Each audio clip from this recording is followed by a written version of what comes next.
Friends, welcome to our channel. నేను హిమ.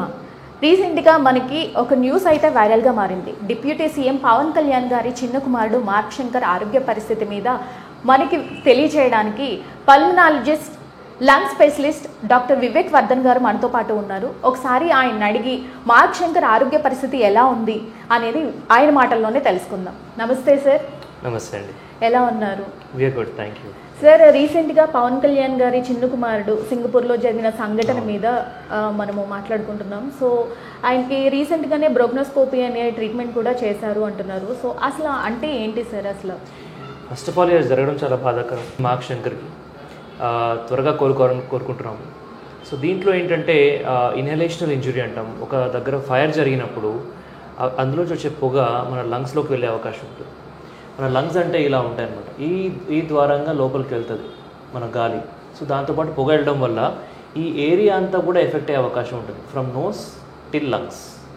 So ఈ nose దగ్గర కూడా మనకి అక్కడ డార్క్గా అవ్వడం కనిపిస్తుంది. ఐ థింక్ కొంచెం ఫేషియల్ ఇంజురీస్ కూడా జరిగినట్టున్నాయి చేతులకి, కాళ్ళకి. సో దాని మీనింగ్ ఏంటంటే లోపలికి కూడా ఎంతో కొంత పొగ వెళ్ళి ఉంటుంది. సో ఆ పొగ అనేది లోపలికి వెళ్ళిన తర్వాత ఒక డార్క్ లేయర్ లాగా ఫామ్ అవుతుంది. దాన్ని సూట్ అంటాం. సో అది ఎంతవరకు ఫామ్ అయిందో తెలుసుకోవడం కోసమే నాకు తెలిసి వాళ్ళు బ్రాంకోస్కోపీ అనే టెస్ట్ చేస్తుంటారు. బ్రాంకోస్కోపీ అంటే ఏంటని మీరు అడిగారు. బ్రాంకోస్కోపీ అంటే ఒక ట్యూబ్ని మనము ఇలా నోటి ద్వారా కానీ ముక్కు ద్వారా కానీ లంగ్స్లోకి పాస్ చేసి లోపల ఎలా ఉంది, శ్వాసకోశం ఏమన్నా ఎఫెక్ట్ అయిందా, లంగ్స్ ఏమన్నా ఎఫెక్ట్ అయ్యా దీనివల్ల అనేది తెలుసుకుంటాం అనమాట. సో దీన్ని బ్రాంకోస్కోపీ అంటాం. అది మేము రెగ్యులర్గా చేస్తుంటాం ప్రొసీజర్స్. సో అదే ప్రొసీజర్ అక్కడ బాబుకి చేయడం జరిగింది. దాంట్లో అప్డేట్ ఏంటి అనేది పర్టికులర్గా మనకి ఇన్ఫర్మేషన్ ట్రీటింగ్ డాక్టర్ మనం కాదు కాబట్టి తెలియదు. So we can't really tell about that condition. But ఇదైతే జరిగిందనే ఇన్ఫర్మేషన్ ఉంది. సో సీరియస్ అయి ఉండకపోవచ్చు నేను అనుకుంటున్నాను. ఫస్ట్ ఆఫ్ ఆల్ ఈ ఫైర్ ఇంజరీ వల్ల ఫిజికల్గా ఏదైనా డ్యామేజ్ జరిగిందని చూడడానికి చేస్తారన్నమాట. ఏమైనా నల్లగా ఎఫెక్ట్ అయిందా ఊపిరితిత్తు, లేదా హెల్దీగా ఉందా. హెల్దీగా ఉంటే మనం భయపడాల్సిన అవసరం లేదు. He will recover very soon. Okay, ఒకవేళ లోపల ఏమన్నా బర్న్ ఇంజురీ జరిగితే కనుక అది కొంచెం ప్రోగ్రెస్ అయ్యే అవకాశం ఉంటుంది, అంటే ఇంకా పెరిగే అవకాశం ఉంటుంది. ఆ చేంజెస్ అనేవి మనం సీరియల్ ఎక్స్రేస్ అంటాం. అంటే రోజు కూడా ఎక్స్రేస్ తీసి గమనిస్తుంటారు. ఎక్స్రే అంటే మనం ఒక ఫిల్మ్ తీస్తారు, ఒక ఫోటో లాగా అనమాట. లోపల లంగ్స్ హెల్త్ ఎలా ఉందో కనిపిస్తుంది. సో డైలీ మానిటరింగ్ చేయడం వల్ల మనకి ఏం తెలుస్తుంది, ఏమైనా కొత్తగా ప్యాచెస్ ఫామ్ అవుతున్నాయా, ఏమైనా కొత్తగా లిక్విడ్ ఏమైనా వస్తుందా, ఫ్లూయిడ్ వస్తుందా తెలుస్తుందా. సో నాకు తెలిసి వాళ్ళు డైలీ ఎక్స్రేస్ చేస్తూ ఉంటుంటారు. బ్రాంకోస్కోపీలో కూడా డేంజరస్ ప్రాబ్లం ఉందని నేను అనుకోవట్లేదు. ఉంటే బయటికి వచ్చేదేమో, ఉండకూడదనే కోరుకుందాము.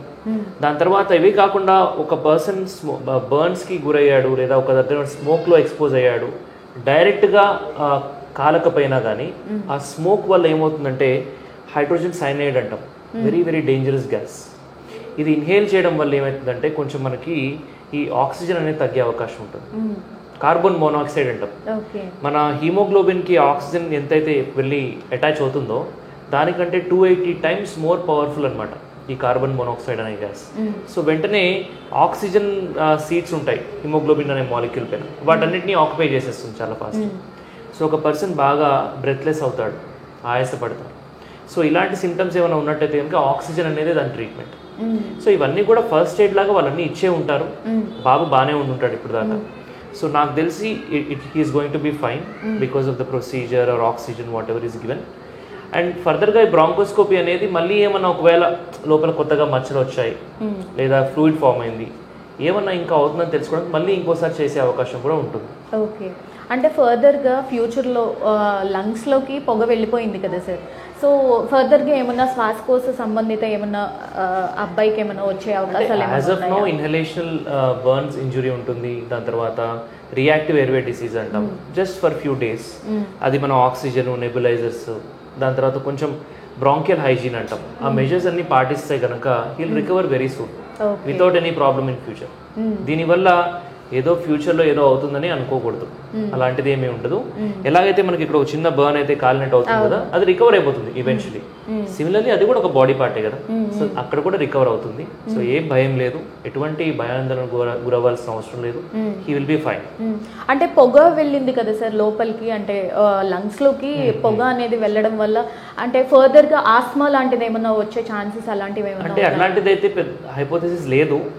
అప్పటికప్పుడు ఆస్మా లాగా బిహేవ్ చేయొచ్చు, కొంచెం ఆయాసపడడం ఓకే. అంటే జరిగినప్పుడు maybe for the next few days కొంచెం ఆ సూట్ అంటాం ఆ లేయర్ని బ్లాక్ కలర్గా ఉంటుంది. సో ఆ సూట్ అనేది ఏరియాస్ మన బాడీ కూడా సెల్ఫ్ క్లీన్ చేసుకుంటుంటుంది. మరీ ఎక్కువ ఉంటే వాళ్ళు క్లీన్ చేస్తారు బ్రాంకోస్కోపీ ద్వారా. వెరీ వెరీ మినిమల్ కనిపించట్లేదు అంటే వాట్ ఎవర్ మినిమల్ పార్టికల్స్ ఏవైతే ఉన్నాయో మ్యాక్రోఫేజెస్ అని మన బాడీలో ఉంటాయి అనమాట. So they clean it up.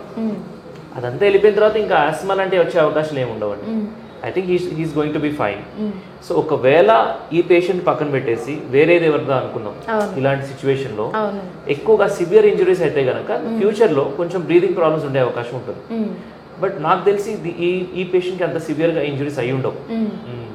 So అంటే కాళ్ళు చేతులకి తీవ్రంగా గాయాలయ్యాయి అండ్ లంగ్స్ లో జస్ట్ ఇలా లంగ్స్ కి ఈవెన్చువల్లీ ఎంటర్ అవుతుంది ఎలాగైనా పొగ. ఆ టైంలో బ్రీత్ చేస్తుంటారు కదా. సో వాళ్ళు పిల్లలంతా ఎవరైనా సరే మనం గాలి పీలుస్తుంటాం ఆ టైంలో. సో ఆ టైంలో హైడ్రోజన్ సైనైడ్ కావచ్చు, కార్బన్ మోనాక్సైడ్ కావచ్చు, ఇవన్నీ గ్యాసెస్ లోపలికి వెళ్ళే అవకాశం ఉంటుంది. ఎంతసేపు ఎక్కువ ఉంటే అంత డేంజర్ అయ్యే అవకాశం ఉంటుంది. మేబీ త్వరగా బయటకు వచ్చేసి ఉంటారు.